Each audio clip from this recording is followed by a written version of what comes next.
Andy, my dude, have you heard of the magical website builder known as Squarespace? Ugh, not another Squarespace ad. I feel like every podcast is sponsored by them. Hey, don't knock it till you try it. Yes, okay, it is overhyped, but actually it lives up to the hype. Squarespace is like a website fairy godmother. With a click of a button, your site transforms into a beautiful masterpiece. A website fairy godmother? That sounds interesting. What makes it so magical? Well, for starters, those slick templates make anyone look like a professional web designer. Pick one, customize the colors and fonts to match your brand, and voila. Plus, the drag and drop fluid engine is so easy, your grandma could build a site on Squarespace. Well, she did knit me a lovely scarf last Christmas. Maybe website design is next. Exactly. And when you're ready to sell your Nana's handmade scarves online, Squarespace has built-in e-commerce. Add a store with one click. Get flexible payment options. Then watch those sales roll in. And when she wants to teach others her steezy scarf skills, Squarespace's new courses feature is just the ticket. Nana can set up her curriculum and enrollments and payments in a snap and become the next e-knitting influencer. Oh, wow, you really sold me with the grandma angle. Sign me up for that free trial. Just go to thenextreel.com/Squarespace and transform your site into a beautiful Squarespace masterpiece. Well, thanks, Pete. Even though it's overhyped, Squarespace actually sounds perfect for Nana's site's needs. Appreciate the warning on the ads, though. I'll brace myself next time I listen to a podcast. Anytime. Let me know if you need any help getting that site up and running.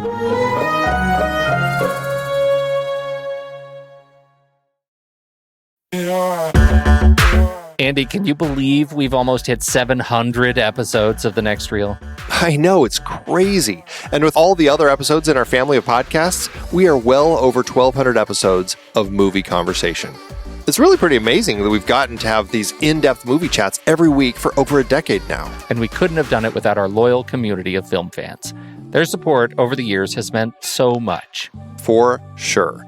That reminds me, we should give the merch store a shout out. Buying shirts from thenextreel.com/merch is a great way listeners can continue to support the show. Plus, they get to sport our great designs. Absolutely. I think sometimes folks forget we have a variety of shirts, mugs, phone cases, and more available. In fact, a great place to start is with a shirt sporting the Next Reel's logo. We also have that classic Fast Times Spicoli Surf School tee, or the weirdly popular Rusty's European Tour shirt. The one from National Lampoon's European Vacation. Why is that so popular? Search me, but we have sold a ridiculous number of those. I guess there are a lot of Rustys taking trips to Europe? We're always adding new designs based on movies we've covered, like our brand new design for a streetcar named Desire, featuring a streetcar named Desire. So if you want to rep your love of TNR and films, head to thenextreel.com/merch. Every purchase helps us continue to have these weekly in-depth conversations. So visit thenextreel.com/merch today. And as always, thanks for listening and being a part of the Next Reel community. We've got lots more great movie chats coming your way. We have two trailers this week, Andy. We have two trailers. One is the original Swedish trailer for The Girl Who Played with Fire, and one is the, yes, red band U.S. cut of the very same movie. Oh my.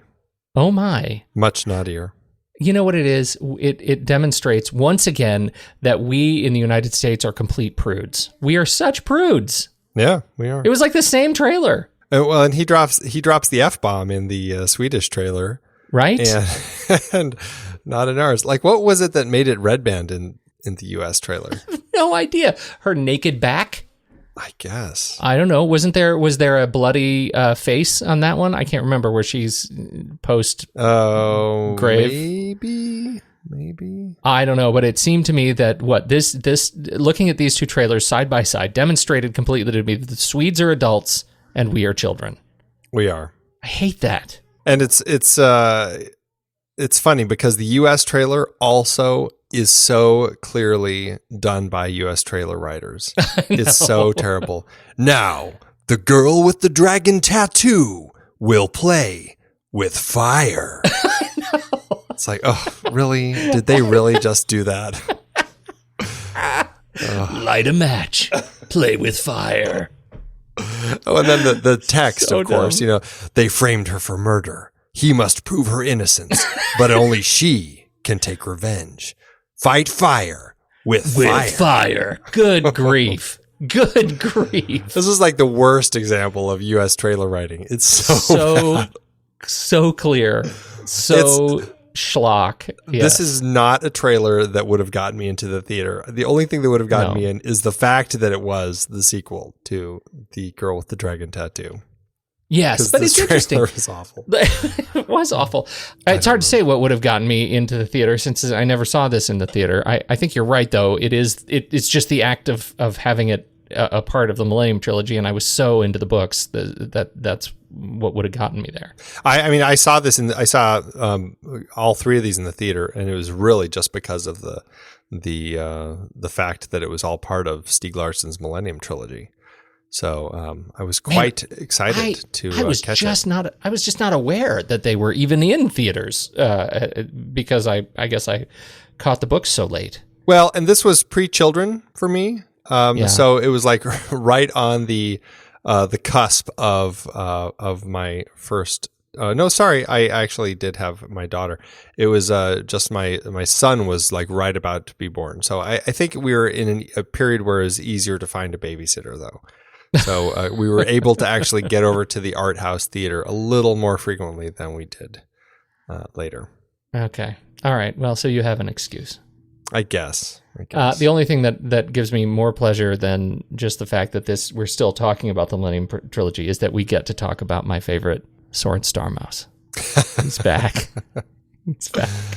Soren Starmouse. Oh, Soren Starmouse. Save us, Soren. Save us from the blonde Neanderthal.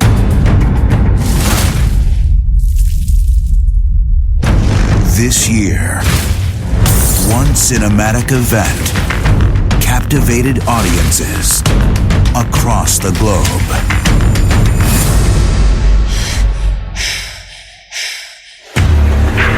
Now, the girl with the dragon tattoo will play with fire. This is The Next Reel, everybody. I'm Pete Wright, and that there is Andy Nelson. Hey, hey, hey. And we spoil movies. Tonight on the show, we're just trying to keep up with Lisbeth tonight as we join director Daniel Alfredson for his take on The Girl Who Played with Fire. Before we get into that, you should learn more about us at thenextreel.com, subscribe to the show in your favorite podcast app, or follow us on Twitter and Facebook at The Next Reel. And I have to say, if you don't have a favorite podcast app, you should check out Overcast, and I'll tell you why just briefly. The maker of Overcast just released a tool for podcast producers that is so amazing that saves me so much time each week, and all he asks for is, hey, if you're feeling generous, just mention the podcast app that I make, Overcast. And then he's releasing it for free, this production tool. It's amazing, so here you go. If you don't have a podcast app that is your favorite, you should check out Overcast because it really is great. It's the one I use. It's the one I use. Oh, there you go. So thank you, Marco, and thank you for giving us Forecast for free. Please check out Overcast. Overcast app, I think it's overcastfm.com or in your app store of choice. There you go. Fantastic. Now it's your turn. All right, now it's my turn. And if you enjoy our podcast, whether it's on Overcast or wherever it is, and you're interested in supporting our ongoing work investigating great films like this one, please consider a regular donation through our Patreon page. You'll get to join our back channel conversations on Slack, listen to the members-only weekend show, The Saturday Matinee, and get better chances of being a part of our Listener's Choice episodes. Just head on over to patreon.com/thenextreel. We'll play with fire. This is a tricky, Soren Starmouse's movie here is a tricky one. Yes. Right? Second film in the trilogy, and it felt to me like a second film. It is a tricky one, especially with the ending that this one has. This really kind of followed the Empire Strikes Back sort of storytelling, where it ends on a bit of a cliffhanger. It's not a clean ending for a sequel. Which you do get in plenty of other sequels where the sequel is its own separate film. But just like this, the Matrix Revolutions or Empire Strikes Back, this one ends on kind of this dark cliff note that you're like, okay, where are we going to go for the next one? And I mean, obviously, it's based on a series of books, and so people who are fans of the book are going to know, where we go from here. But otherwise, it is a little bit dark, and it puts it into this tricky place of what do we do with these characters? And I know that Stieg Larsson had a whole series of Millennium stories that he was wanting to tell, and he only got to tell 3 of them before he died way too early. But it's interesting how the second and the third really kind of become one story that gets split across 2 films as we really dig into Lisbeth Salander's backstory, which we definitely start touching on in the first film. But it's really these 2 that become like her story. Well, totally. And you can feel that if you're watching the extended everything version on Netflix and you just let it play, from part 4, the end of the second movie, to part 5, it feels like it never ended. Yeah, absolutely. Right? I mean, it really feels like just one solid part. Yeah, especially the way that Netflix like cuts off the credits on the front and back ends. You're like, oh, wait a minute. All of a sudden you're in the movie, and it can be a little deceptive because it does feel very much like just this very long 9-hour saga. Yeah, I don't mean to sidetrack, but I remember what I wanted to talk to you about so bad, Andrew, so bad is the credits on the extended edition. They're different than the theatrical, and I had asked you about it last time, and now that I know you've seen them, I want to get your thoughts. I didn't like them. I thought they were interesting. They were done in an interesting way. Okay, first we should actually tell people who haven't watched this version what they are. That was a terrible setup on my part.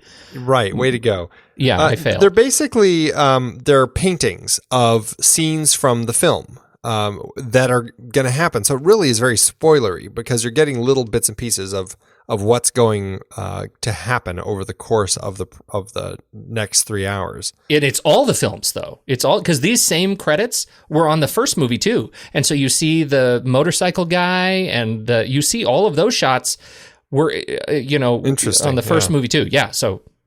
Yeah, so spoilery. You get lots of little bits and pieces over the whole thing, which I don't like that much. It's kind of a strange thing. I mean, as kind of interesting and artsy as they might be, I just wasn't sure that it was the right way to go. But I don't know. I kind of felt like it was a credit sequence done with basically them saying, "Oh, everybody's already seen this. Let's just give them the quick highlights." Because then you also get the recaps, which is always throws me a little bit. I start watching, I'm like, oh, what's the first scene? Oh, wait, no, this is a recap of the last one. Yeah, I don't like that at all. But the credits I thought were really interesting because they also chose the super intense, scenes of sexual violence. They painted them quite artfully, and so you have those in the opening credits. Like you get the works. Oh yes, you do. You definitely do. They have to be assuming that you've read the books or already seen the theatrical cuts.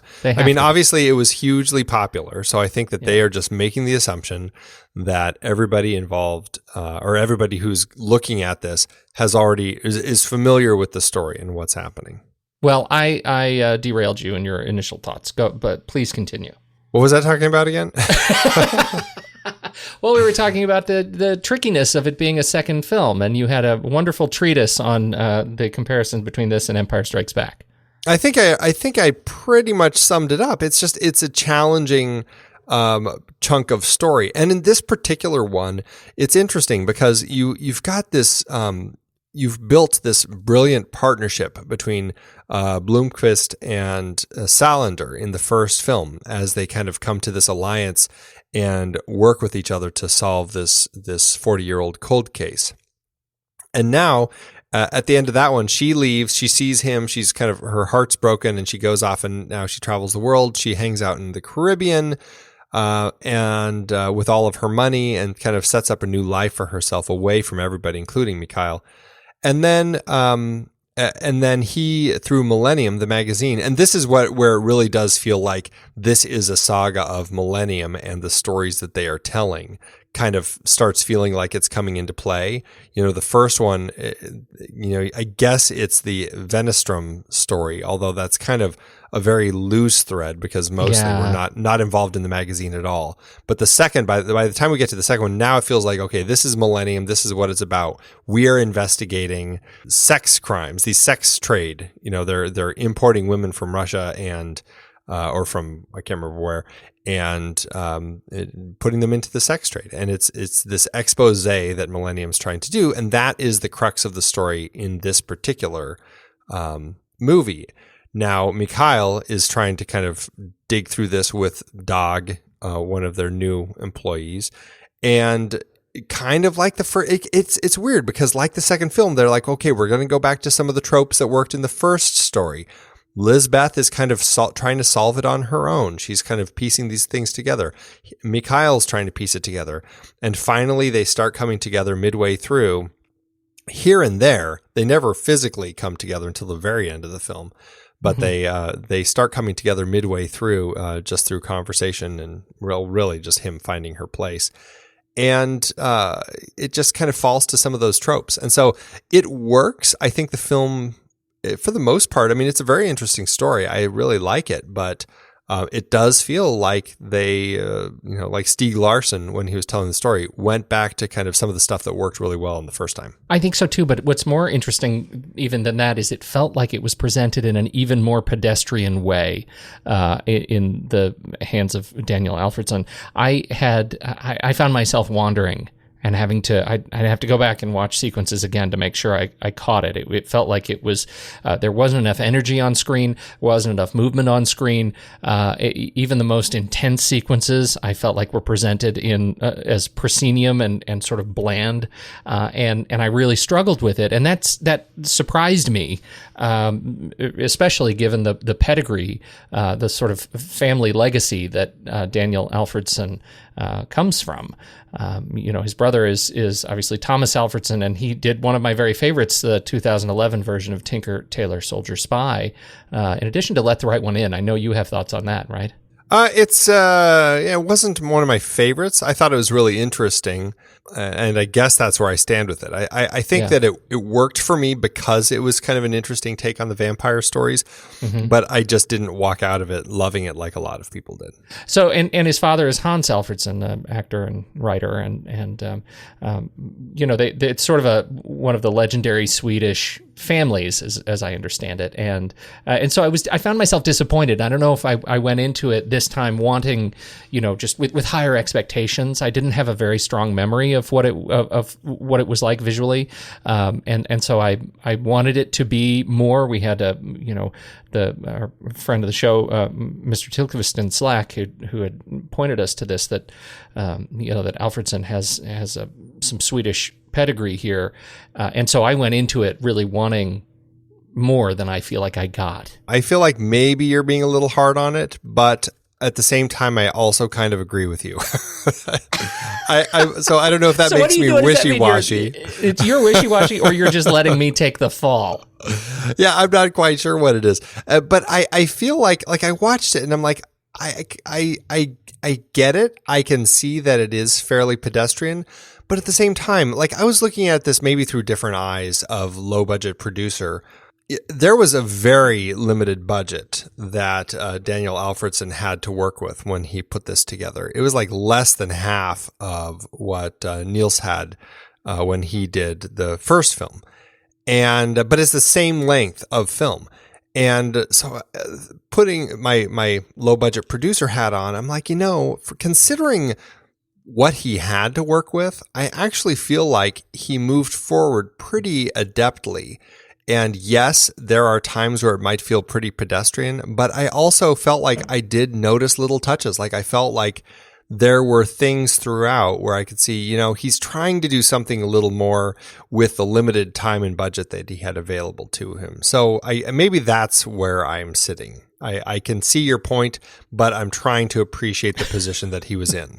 Well, I will be with you there. I appreciate that too, mostly because you just made me feel really bad, and so that's okay. I can be that guy, and I would put some of this in the hands of Peter Mokrosinski, cinematographer. There were some isolated sequences that were very, very strong, and there were sequences that I found sort of bafflingly mundane. The sequence where our favorite thug lights the barn on fire. It felt like there was just no threat, no heart in it. At all. I never got the feeling that they were in great danger being trapped in this burning barn, because the barn was like falling apart. They literally walked through the wall, and so it was not presented in a way that made me feel like there was any danger to them. And I feel like that's not a budgetary issue, right? That's a visionary issue. That's where do you put the camera? How do you shoot the same elements, the same actors in a way that makes it feel more threatening? And I'm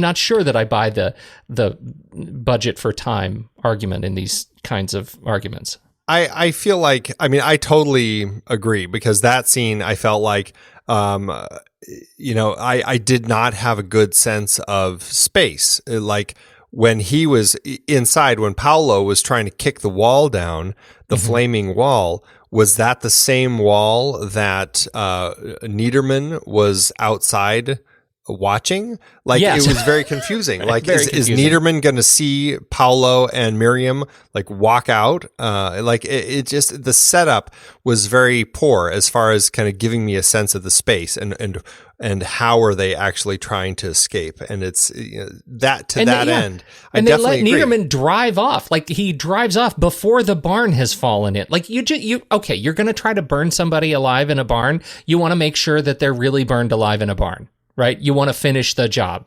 Yes, but that goes back to the book. That's what happens. They somehow escape from the book, right? Or from the barn. Right. They escape. I just mean he just phoned it in. In terms of a hit, this was a weak one. Even the book felt more intense. Well, and to that end, I don't know. Again, it's just like you're dealing with a big, expensive fire. You're doing these big burns, and that's very expensive. So I can see them just trying to find ways to shoot it so they could get all the shots without necessarily having had a chance to think about it. But in the end, it does fall on Alfredson and the way that he chose to shoot it. Perhaps it needed a little more forethought as far as making sure that the angles were right, so that when it cut together, it didn't look like Paolo was going to burst out right in front of Niederman. You have this image that Niederman's just going to say, "Oh, good on you, good on you." Yeah, you made he's it. driving away. Nice work. Waves. I didn't think you could do it. You pulled through. See ya. So there are elements like that throughout. And I think that's going to be a struggle that we're always going to have with this, especially because that's kind of the big midway point scene, right? That's kind of the cliffhanger end for the first half. And then, it's very, like, you don't even see them escape. You just, in the beginning of part 2, you see them in the hospital already. So right. You see them kicking the wall, right, from the inside. You don't see them come out. Right. That's where it ends. And you feel like, okay, they just died.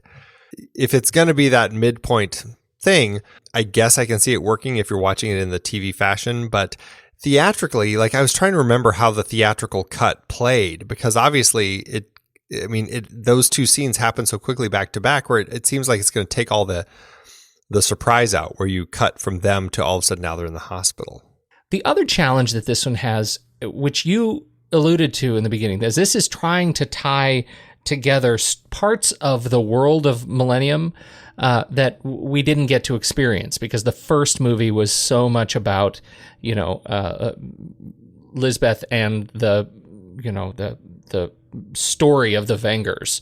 Right. And so we didn't spend a lot of time in the city proper with the newspaper. And so this felt, in terms of the middle child syndrome, this felt really chaotic to me. It felt like it did not do a good job of of tying together all of these threads so that they felt like a tapestry. It felt like a number of different movies that I was watching in turn and never really resolved one way or another. And I did not see a clean tie.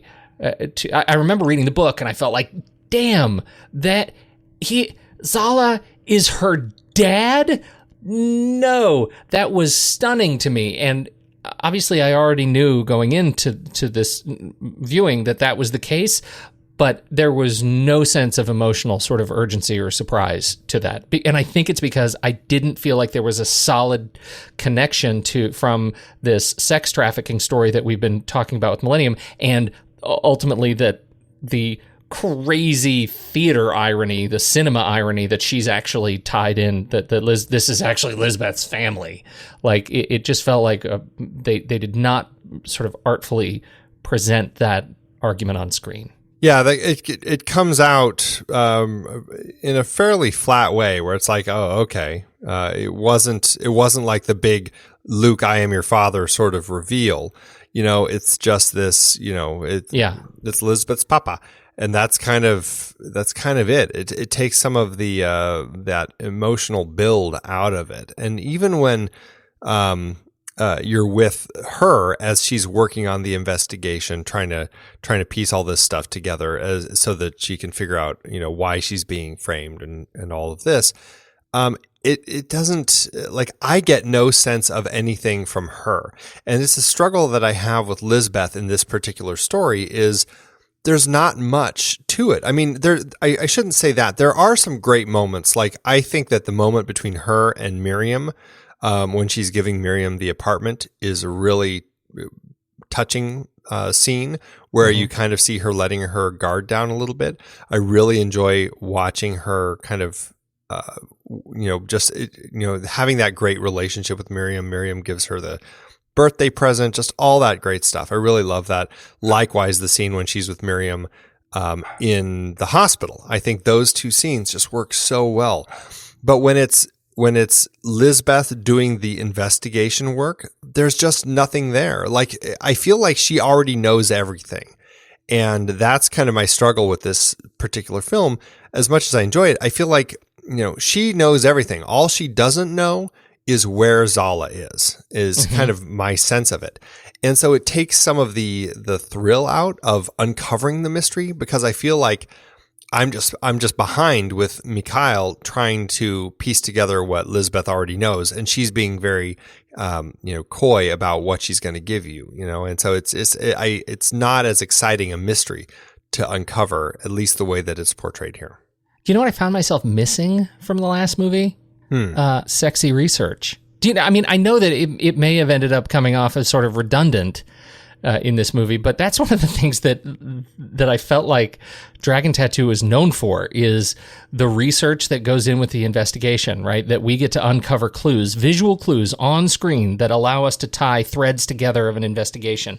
And I didn't get any of that. All that research was already done, right? That was the Dag and Mia's sex crime research, like uncovering all that stuff. And I'm sure they had their walls covered with pictures taped up and everything too. And they had the thumbtacks and string and all that. But that's I found myself really missing that. Like, I want to see these characters who are demonstrably gifted in this area. I want to see them do that. Yeah. That was cool. Well, and I guess the benefit here is, instead of just having them piecing together all that historic information and trying to kind of put together what happened, and you're getting the flashbacks and everything, here you are actually getting conversations with people. And so to that end, I think that it is kind of nice. You get the conversations with Gunnar Bjork when Mikael goes to visit him and try to kind of figure out who is this Zala and all of that. You get all of the mystery around Niederman, which I think is pretty interesting, and the two bikers, and kind of the end of Niels Bjurman. So there are interesting elements going on here. But so it's different research. But I mean, yes, I see what you're saying though. You get there is kind of something that's a little done a little more interestingly, the way that they're doing that research there. And maybe it is just that there is kind of this joy in watching the cold case flashbacks in that film, where you're kind of seeing all of that kind of come into place as they're uncovering it. I mean, the greatest bit for me is the piecing of all the photos together to make that little movie. So he realizes, Harriet turns her head and sees somebody and leaves. Yes. That was like such a fantastic bit of discovery work. And it's discovery work that we don't get to see very often, right? In these kinds of movies. Usually it is left to just sort of the aha moment at the end, and we don't actually see how all these pieces of evidence get tied together. And on that point, one of the things that I think I was looking forward to was a little bit stronger performance from Blomqvist and the police. If we don't have the hardcore investigation going on from our principal characters, at least give the police the opportunity to demonstrate that they are actually doing something right.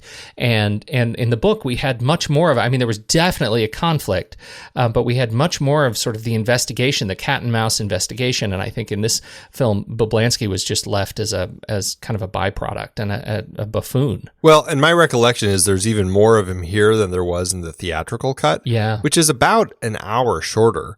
The thing about him is that I still struggle with in this cut, the longer cut, is, he has this turn where all of a sudden he's just like, hey, I don't think she did it either.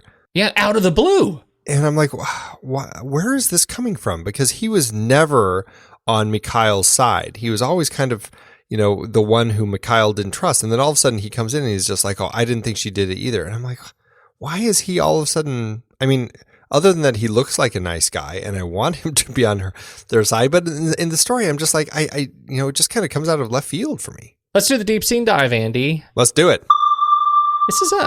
This is a surprisingly modest little scene. Dog has uncovered some information, and Mikael's going to head over to his apartment later to find out what's going on. He's talking to his sister, as we learned from the first film. She's a lawyer, and he asks her for some advice. He needs some legal advice about what they can publish about some of the Johns involved in this story. And so she goes with him over to Dog and Mia's house. And that's where the scene begins as Mikael and his sister arrive at Dog and Mia's flat. It's an interesting sequence. Dog and Mia make an appearance, but they're stoic. That's one way of putting it. The sequence really is, it begins with Mikael getting out of the car, and he runs across the street and hops upstairs, and his journey upstairs is, I think, the highlight of this little 2-minute sequence for me. It does a wonderful job of unveiling the world inside their apartment and what's going on without doing it in a really overtly sort of dramatic fashion, right? Because the police have not been called, but we do know that there is some sort of emergency activity because all of the old people are in their robes in the hallway coming downstairs, and they are looking at him like he's a lunatic. Now, why are you going upstairs? Why would you want to go up there? We're all going this way. Protect yourself. You need to come downstairs. And so we get this Steadicam sequence where we're on him as he moves up this large spiral staircase into the apartment with the door open, only to discover that Dag and Mia have been assassinated. Yeah, it's and what's nice about it is while we're outside of the apartment, we're kind of behind him as he's kind of, spryly leaping toward the door to run in as he tells his sister, just be there for 2 minutes. And then once we're inside, we're kind of leading him all the time. As he's coming up the stairs, we're already ahead of him. As he's going into the apartment, we're already ahead of him. When he sees the body, we're watching him see the body. And what's nice about the way that is structured camera-wise is it's very much, yes, we're kind of in the lead position, but at the same time, our backs to everything. And it's really about him and what he's finding. And so you get a really nice reaction shot when he finally sees the body of Dog lying on the floor. And it's a lot of Steadicam work. And as he sees the body and freezes, the camera booms down and tilts up. So all of a sudden you're kind of coming under him, almost from the POV of Dog's body. And then you cut to Dog, and then you do that. The jump cut to the tighter shot of him before you cut back to Mikael, and when he goes to find Mia's body. It's nicely done. It's very simple. This whole minute and 20 seconds is about what we're looking at here. There's only 11 shots in it. It's very, very brief, very tight the way that it's structured. And I think that it works nicely to convey everything going on in the scene. And at the same time, done in a simple way where looking at it again from that low budget production sensibility, I can see, Alfredson choosing to shoot it this way because he could get through it a lot quicker in the course of their production schedule to kind of make his schedule. So I liked the efficiency going on here. And this was what I was talking about earlier when I was saying, Alfredson has little moments throughout that I can see he's trying to do something with what he has. And it's that nice lead up to the moment of seeing Doc and how the camera kind of drops down when he sees it and giving him that nice position. Same thing when he goes into the other room and or turns and opens the door and finds Mia. It starts on the bed, an empty bed, and it's all POV, and then the camera pans over to the left and you see just blood on the wall, and then the camera tilts down to reveal her body before cutting back to Mikael. I think that it's very just clean, efficient filmmaking done here. So I like the way the scene is put together. I really do too. And I think, to the point we were making earlier, this is, as you say, it is enormously efficient and practical given budgetary and time constraints. And it is still, I think, one of the better ways to portray this sequence. That constraint, the POV constraint that we have here, that we don't get to see what is going on outside the frame of the camera, even though we know what we're about to see as this camera tilts up and down, revealing the blood spatter and then the body contorted on the floor. Like, the constraint that we have, since we are jammed into his POV, is enormously effective here. It is really strong emotional camera work, and it's super simple. And doesn't take a lot of shots. It doesn't take a lot of multiple cameras and rigs. I mean, it is really intimate filmmaking, and I think demonstrates sort of the way they think about what they're putting on screen when they're at their very best in this movie. And it is one of the very highs. Unfortunately, it sort of peaks in a sea of I think modest lows. Yeah, and again, it's.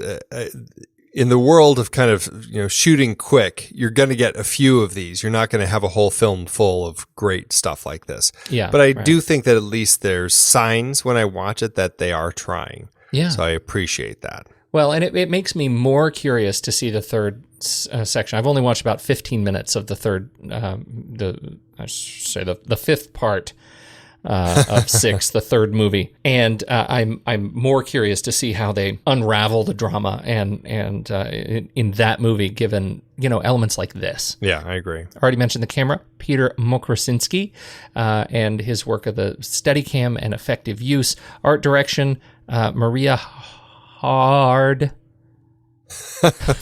Jan Olof Argren. All those A's and umlauts. Those aren't even umlauts. No, what are those? I don't know. The circle over the A. I don't even know what you call that. The gravas or something? Gravas. I don't even know what that is. But I love the hair and makeup. Jenny Fred. Those are two names I can handle. Oh, here you go. It's called a ring. Oh. Yes, it's. I feel like I was reading like High Elvish. It's a part of the letter itself, which is considered different from the letter it appears over. Look at that. So how do you pronounce it is the question. Dog. To denote a long and darker A. It's a darker A. It's a darker A. So for Maria Hard, that's 2 A's back to back with rings over both of them. Hard. Maria Hard. Oh, this is really terrible. I know. It's Think like this is why people show up.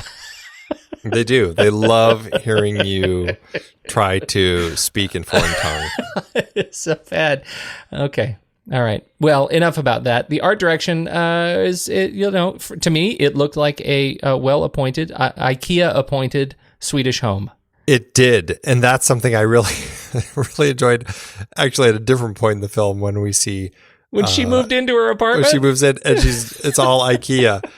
And that just cracked me up because, I don't know, for some reason, IKEA, I mean, obviously, it's Swedish. But seeing Swedish people use it just for some reason seemed weird to me. It totally tickles me too. I'm not kidding. I thought, isn't that awesome? I know. So why is that?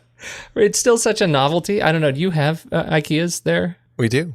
Yep. Do you have like more than one? I imagine you do. Just one. We just have one. Just one.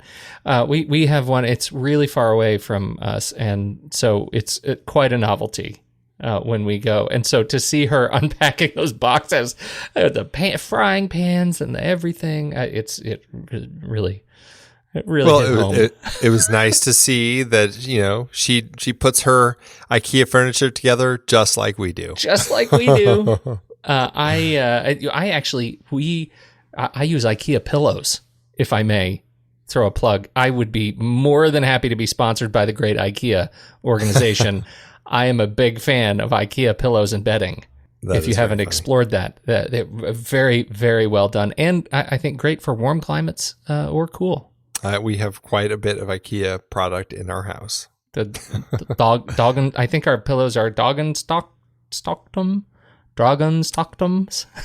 Yeah, something like that. Something like that. Anyway, I want to say the kids' beds are gulags, but I know that's the wrong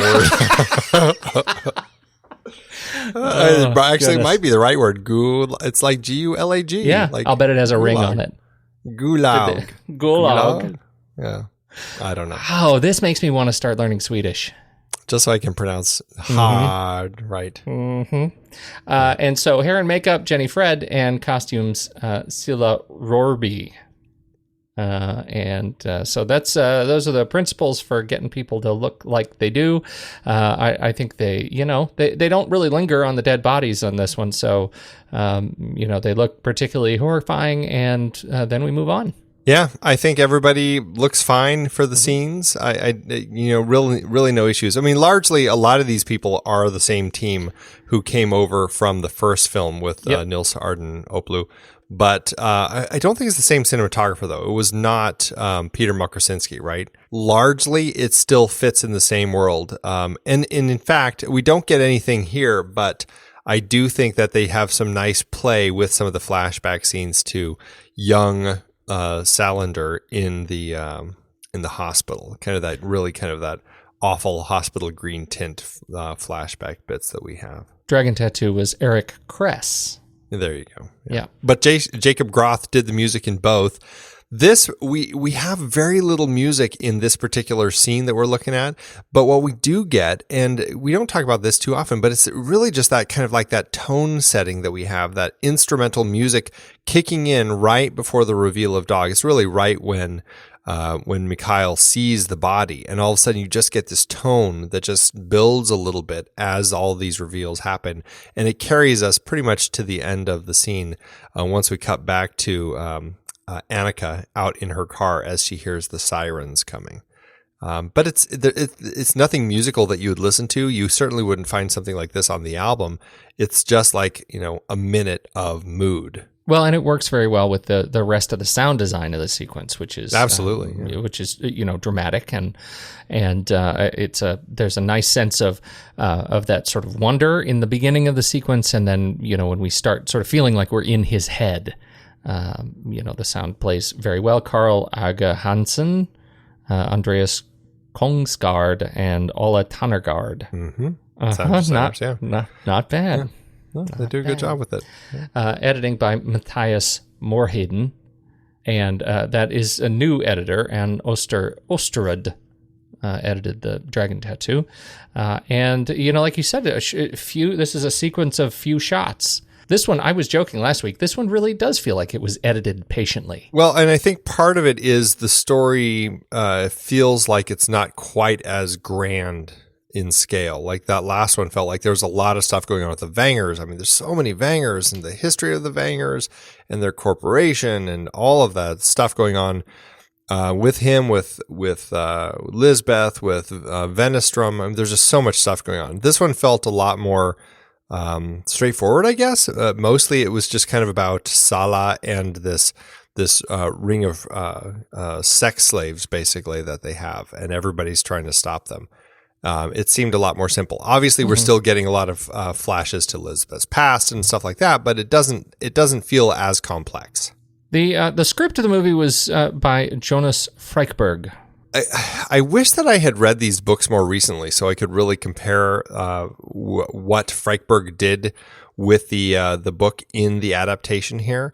I think that it works. My recollection of the book, weirdly, the one bit that always sticks out is kind of Lisbeth's time in the Caribbean and her affair that she has there, and the hurricane and like all sorts of stuff going on. It just felt like that was a rather lengthy part of the book that went on for a little bit. So condensing stuff like that, I felt worked pretty well here. And I think the script is pretty fluid as far as what they're bringing in and what they're not. I guess I didn't really have any specific problems. I thought that it worked. I think I did, but I disagree with you on a couple of points. The book, I actually felt like the lingering bits of her in the Caribbean I really liked, and I felt like the way they truncated in the movie felt like it shouldn't be there at all.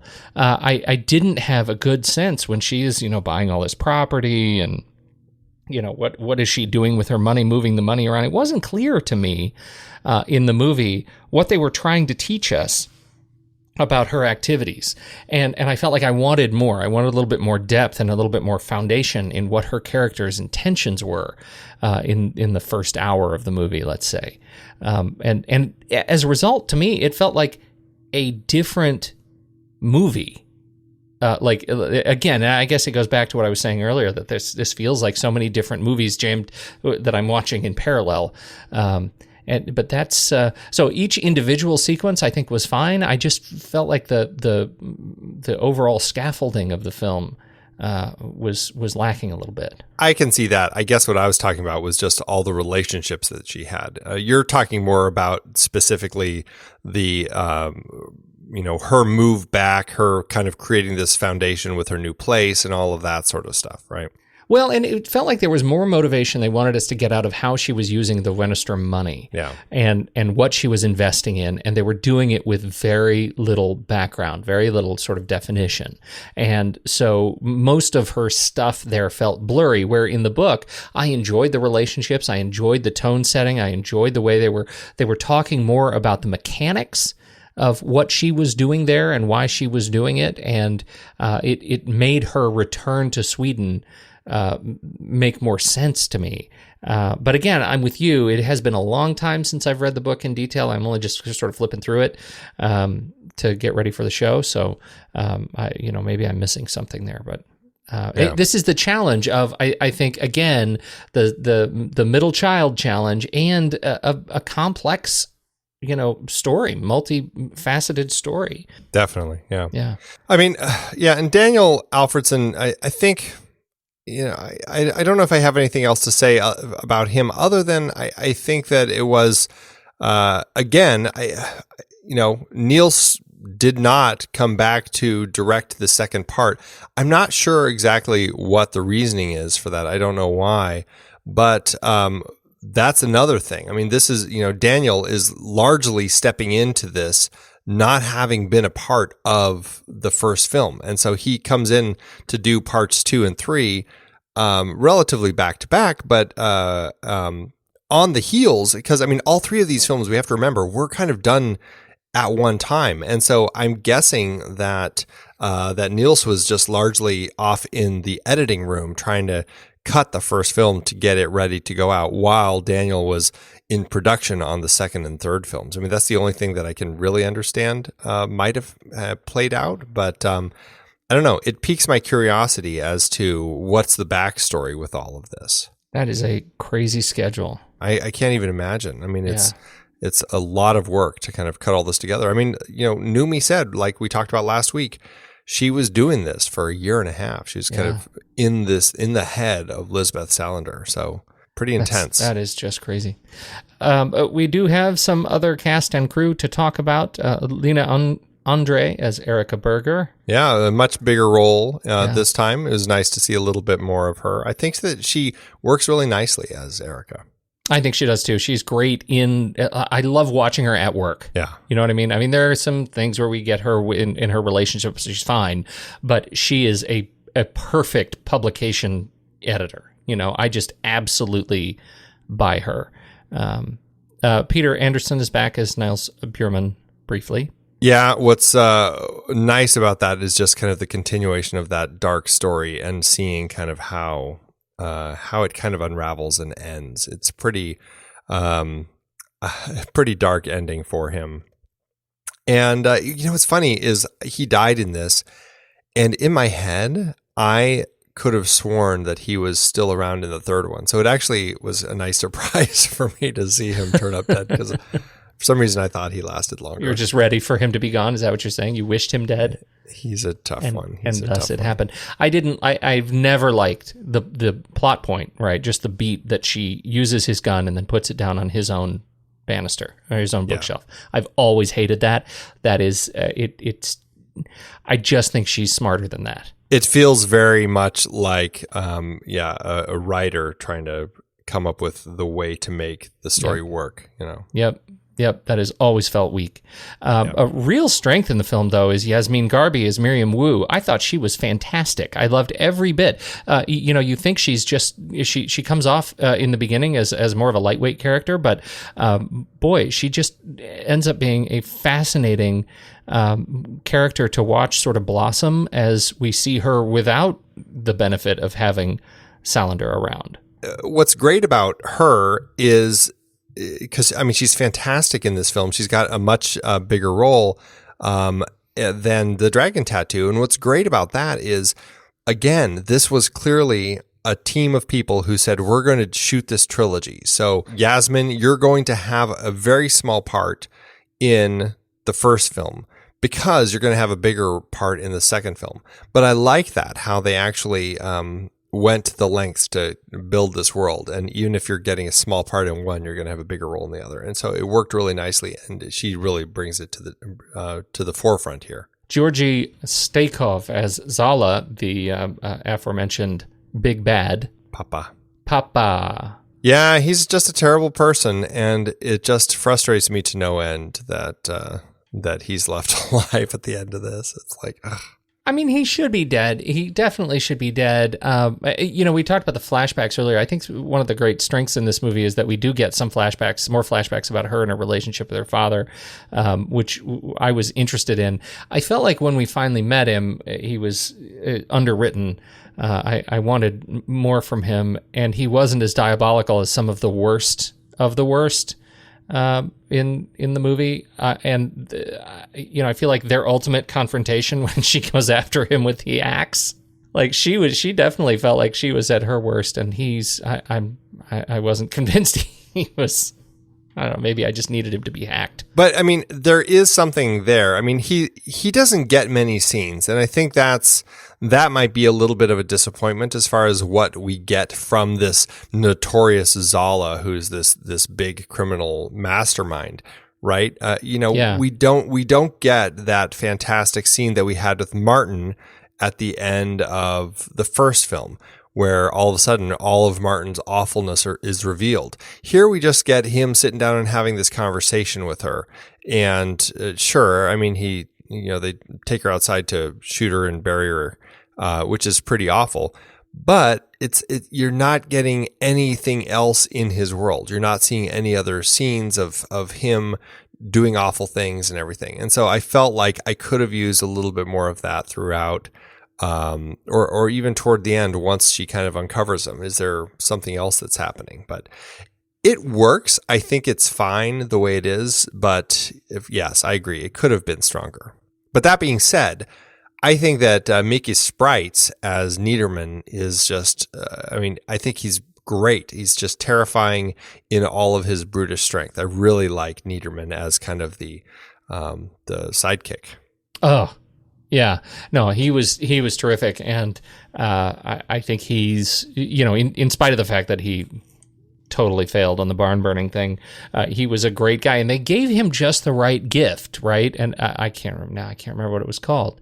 The thing where he can't feel pain, right? He has that nerve syndrome. Yeah, right, yeah.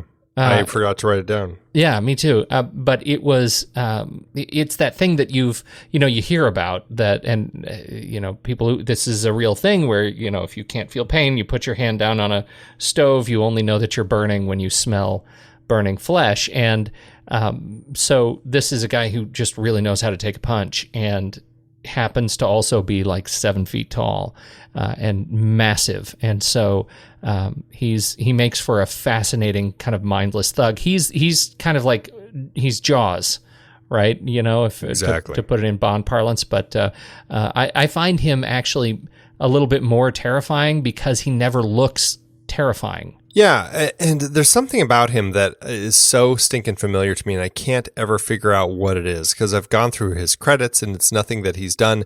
There's just something about him that strikes me as this sense of familiarity, but I think it's just kind of this silent, brutish presence that I guess it's common in films and stuff, but I don't know. It's just really creepy.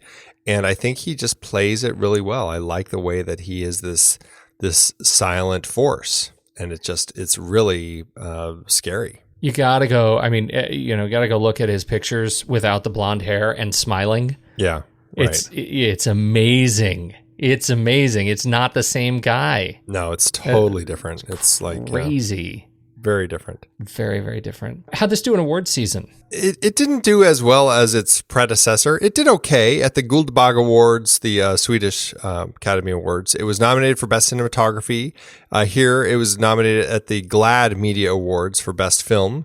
It lost to The Kids Are All Right. And here also, the Motion Picture Sound Editors, they nominated it for a Golden Reel Award for Best Sound Editing for the sound effects, Foley, dialogue, and ADR in a feature foreign language film, but it lost to Micmacs.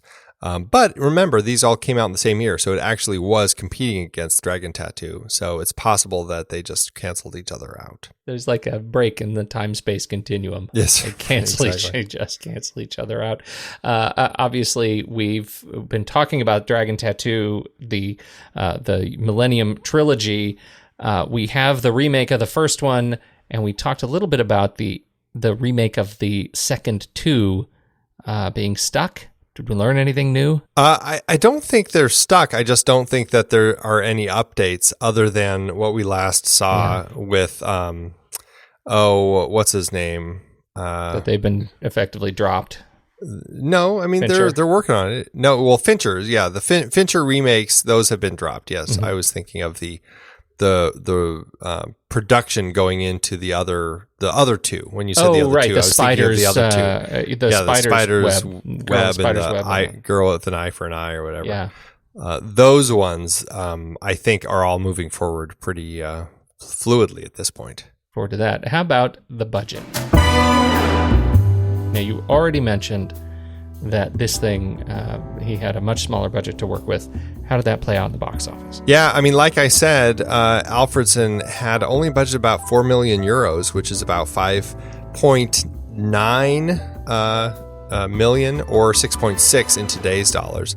And like I said, that's less than half of what Oplu had to make the first film. This movie opened in Sweden, Denmark, Finland, and Norway on September 18th, 2009, where it was a big box office success, albeit not quite as big as its predecessor.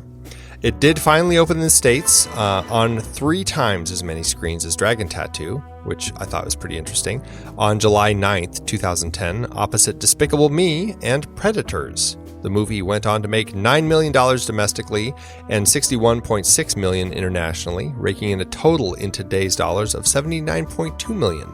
It didn't break $100 million like its predecessor did, but with its lower budget, it actually is the more profitable of the two, making back 12 times its budget, whereas Dragon Tattoo only made back 8 times. It ended up with an adjusted profit per finished minute of $563,000. So pretty good for little Lisbeth Salander and company. It was fine for me. Ultimately, it was fine. There were some real high points in strong scenes, and a couple of the characters were great. Overall, the film was a little bit more haphazard than I would have hoped, and not as compelling, emotionally compelling, certainly as the first movie, or even as the book. I think that it works. I think it's just kind of an effective, interesting journey that we go on. But I also felt like it was pretty pretty standard in a lot of ways. I still give it a little more. I give a little more credits to Daniel Alfredson.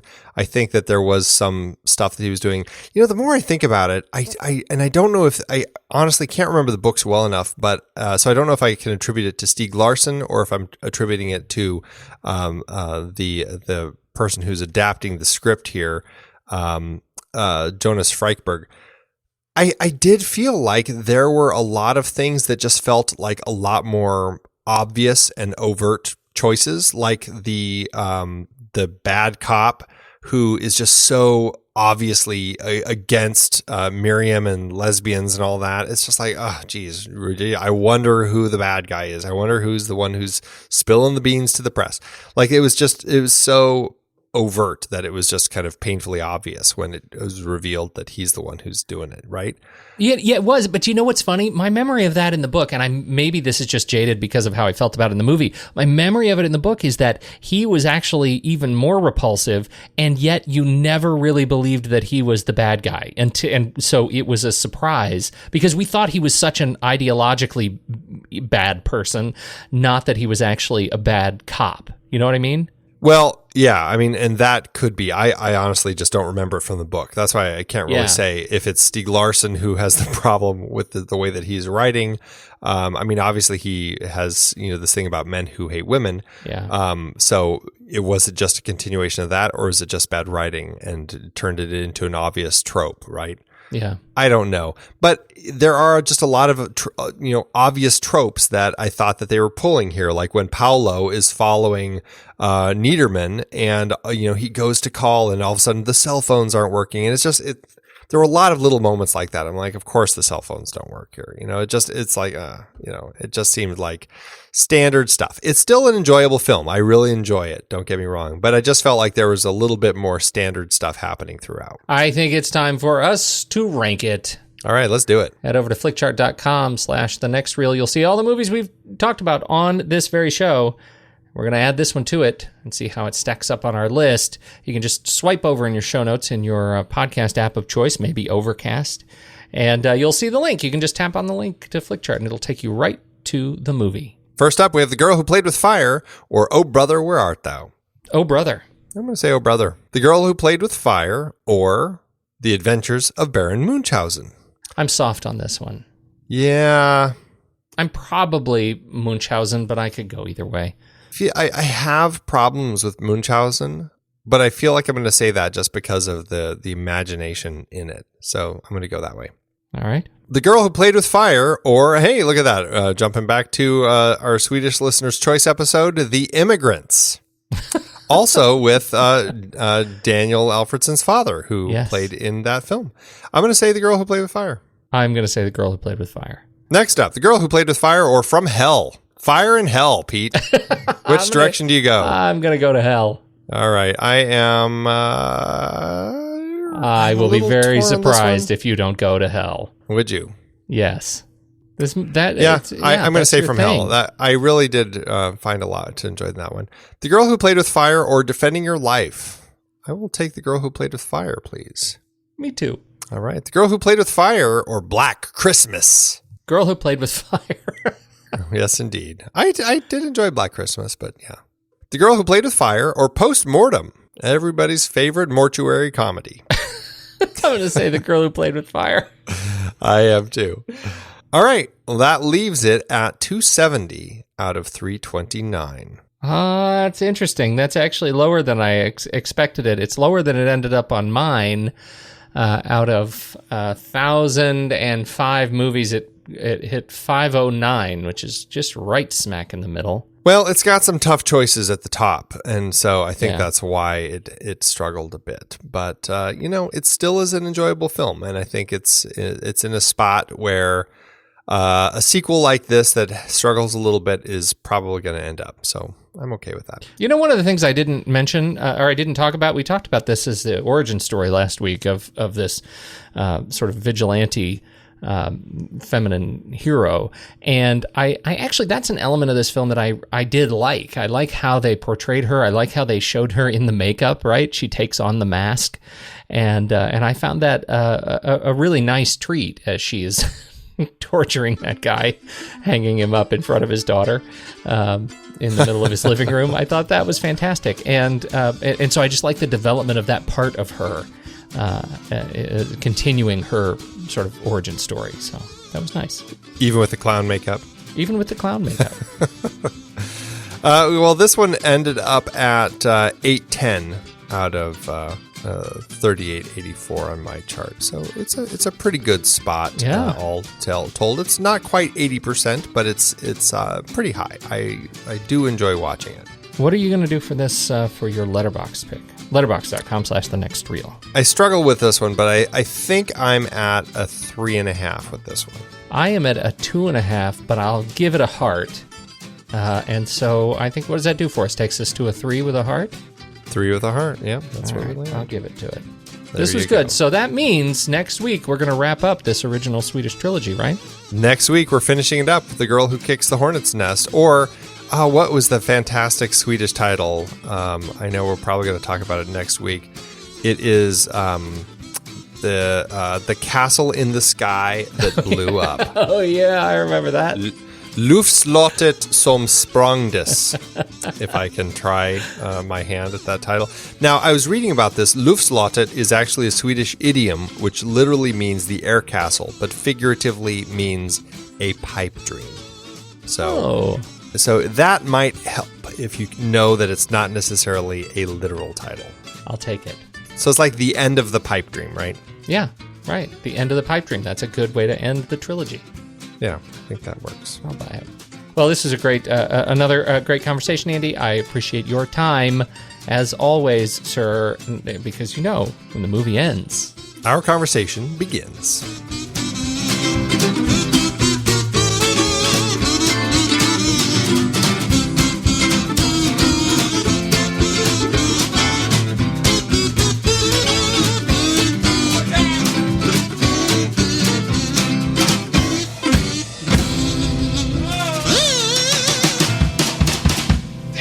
Amazon giveth, Andy. As Amazon always doeth. Oh, Amazon. And we should say, as the overall, how would you characterize the overall theme of 1-star comments this week? Wah, I don't like subtitles. Wah. Read the book, not going to read the movie. I just pooped. That's about what most of them so bad. Come on, humanity. Let's see if we can bring it around. And XD is going to try it with his 1-star, long, boring, and painfully slow to watch. I found the movie dragged. It was painfully slow to watch. Having to read all the subtitles didn't help move things along. The movie is 2 hours long, but it felt like 3+ hours. The fact that we don't get a satisfying ending is also a bummer. There's no way I'll watch either the first or subsequent movies in this series. To me, each title or movie in a series ought to hold its own, have its own beginning, middle, and satisfying end. To bring up threads in a storyline and leave them dangling at the end is just not fair to paying viewers. Wow. Notice, did not go too far down the road of having to read the movie. That's right. I applaud XD for that. But if you think 2 hours was long, man, do I have a version for you. I just love that XD. This is. I'm just going to jump right in here. The Girl Who Played with Fire. I'm just going to jump in and watch this, and it better hold its own. Way to do some research there. I can see that. There are people who understand movie series as series like James Bond or Star Trek, right? I mean, they're generally standalone titles, and it is an absolutely valid impression. I buy that, and this is not that movie. Well, I would love to talk to XD about The Empire Strikes Back then. Look at you. I know. Dropped Here I a am. Big EP5. That's right. All right. Well, I have a 1-star from French Frog 777 who says rubbish to avoid. Actually, who screams rubbish to avoid at all costs. Stieg Larsson's series is pure amoral insanity straight from hell itself. It has no head or tail. All of it is unbelievable rubbish at the highest level. If this is the, quote, best that Swedes can come up with, then I'll think twice before I pay their country a visit. Don't bother. Don't waste your precious time, as time is money. And this would definitely be the worst investment of it ever. Plus, God will be very angry with you. That was awesome. I'll think twice before I pay their country a visit. Wow. Oh, very serious, this French Frog 777. These comments, this one, there were 19 comments on this one. You might want to stick with the 10 Commandments or maybe a Robert Schuller DVD. Perhaps top it off with an Amy Grant concert. Or I like this one. Remove French from your name, as after insulting the Swedes, you are staining the French by association. I all I can say is I hope our Swedish friends are over there laughing with us, because I apologize on behalf of all U.S. Amazon users and commenters. And we definitely want to come to Sweden so bad. Meet up. Yes, here. Oh, thanks, Amazon. It's hard to believe that we have been having in-depth weekly conversations about movies since 2011. You're telling me producing this show week after week requires a ton of work behind the scenes. If you'd like to help support our efforts, one easy way is by using our originals page when shopping for books and movies we've covered. Just visit thenextreel.com/originals. Your purchases made through our links give us a small commission at no extra cost to you and allow us to keep having these great conversations. I was so excited for our big Star Trek film franchise series this season. All those movies adapted from Gene Roddenberry's original 1960s TV show. As a huge fan, I know that you geeked out over analyzing the adaptations. Absolutely. From the motion picture to the Kelvin timeline films, seeing the Enterprise crews on the big screen was a dream come true. Our list of source material isn't just all books and plays. We have the original series in our list of source material. You can rent the episodes to watch and enjoy, and support the show in the process. For our Millennium trilogy series, we covered films adapted from the original books that launched Lisbeth Salander, the girl with the dragon tattoo, the girl who played with fire, and the girl who kicked the hornet's nest. As much as I love Fincher's version, the original Swedish versions are the way to go. We also did our Die Hard series in season 7. I can't believe Die Hard and Die Hard 2 were adaptations. Two of the greatest action movies ever. Well, one of them at least. The other is awfully fun, though. We revisited the classic Mary Poppins for our 1960s movie musical series. A spoonful of sugar always helps the medicine go down. Old Boy was intense for our Park Chan-wook Vengeance trilogy, and East of Eden and Giant were highlights of our James Dean series. And a fun time travel mind bender with Predestination to cap things off. Find all the books behind these adaptations and more at thenextreel.com/originals. Dive into the source material for your favorite movies. Check it out today, thenextreel.com/originals.